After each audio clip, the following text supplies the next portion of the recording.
Welcome to NBC News. This is latest news for you. First read is your briefing from Meet the Press and the NBC political unit on the day's most important political stories and why they matter. President Trump today heads to Capitol Hill and then meets at the White House with congressional leaders, all ahead of what promises to be a December to remember, with key upcoming battles over taxes and keeping the government open. Oh, and there's that December 12th special Senate election in Alabama too. Senate Republicans are hoping to pass their tax plan this week, but it won't be easy, as the Wall Street Journal identifies 3 blocks of wavering GOP senators. One group, including Ron Johnson, R. Wisconsin, and Steve Daines, R. Mont, wants deeper tax cuts for so-called pass-through businesses such as partnerships and S-corporations that pay taxes on individual rather than corporate tax returns. Another group, including Bob Corker, R. Tennessee, Jeff Flake, R. Arizona, and James Lankford, R. Oklahoma, is concerned about the $1.4 trillion addition to budget deficits the bill would cause.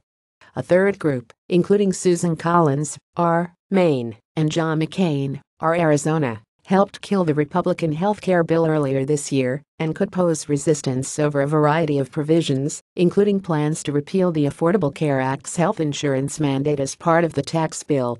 To pass, Republicans need 51 votes, meaning they can afford only 2 defections with their 52-48. Per NBC's Alex Moe, the Big Four congressional leaders, Speaker Paul Ryan, House Minority Leader Nancy Pelosi, Senate Majority Leader Mitch McConnell and Senate Minority Leader Chuck Schumer, head to the White House to try and work out a cap spending level deal with President Trump.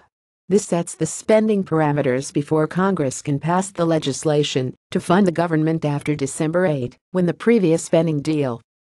The smart money is that Congress will pass a short funding bill that will set up a government spending showdown right before Christmas. Unlike the tax bill, this measure needs 60 votes in the Senate, and thus votes from Democrats. And here's where we can expect big fights over funding for Trump's border wall, over DACA, with Senate Democrats saying they won't fund the government without protecting the Dreamers, and maybe over raising the debt limit too. And complicating all of these stories is the December 12 race in Alabama between Republican Roy Moore and Democrat Doug Jones. If the Senate doesn't pass its tax plan before then, or if it enters conference negotiations to reconcile its version with the House's, a Jones victory would mean Senate Republicans could only afford 1 defection instead of 2. Bottom line, Democrats winning here could imperil the tax bill as well as the rest of the GOP's legislative agenda. And then there's the story of how quickly Jones could get seated if he wins.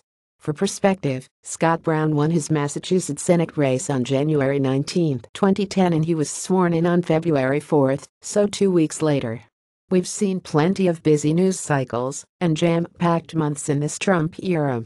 But the next 4 weeks could top them all. When President Trump meets at 3 p.m. Eastern Time with Ryan, Pelosi, McConnell, and Schumer, you could argue that all 5 leaders are in a weakened state for different reasons.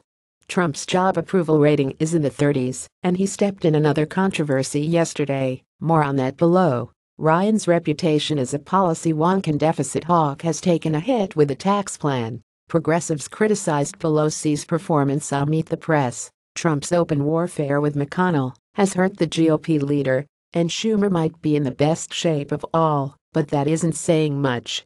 Turning to the race in Alabama, Democrat Doug Jones is outspending embattled Republican Roy Moore by nearly 10-1 in Alabama's closely watched Senate race, but his message on the airwaves over the past 3 weeks hasn't completely focused on the sexual misconduct scandal that has enveloped Moore, one of us writes.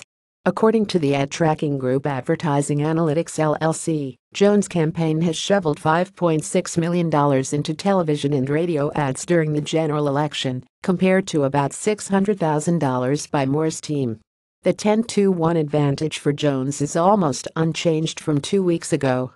Meanwhile, in his first public campaign appearance in 2 weeks last night, Moore denied the allegations against him.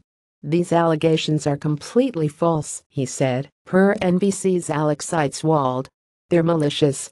Specifically, I do not know any of these women, nor have I ever engaged in sexual misconduct with anyone."